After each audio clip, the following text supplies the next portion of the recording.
So here's Toyota Financial Services app. So just tap Get and double click to install. You will be able to install this app. And this is the app to manage your vehicle lease or loan.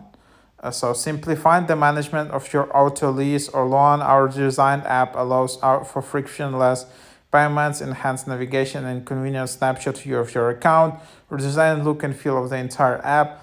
Ability to set up recurring payments, weekly, bi-weekly, and monthly options. Quick view multi-account view allows for easy navigation to the most important app features. Introducing Snapshot, which provides a real-time view of your current balance and other lease or loan details. Simplistic bottom navigation bar allows for easy and fast actions across your app journey.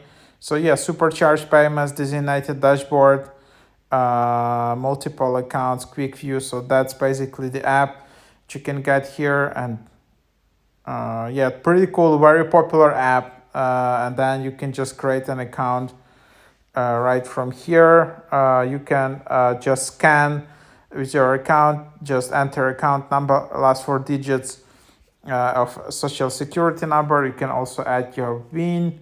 So where to find it? That's basically how you find your account number. Yeah, like in the documents. If you want to find your PIN, that's vehicle identification number, your VIN, 17-digit number that can be found on your vehicle insurance card and vehicle registration card. Then you can just find it there. So that's the start. That's how you can get started.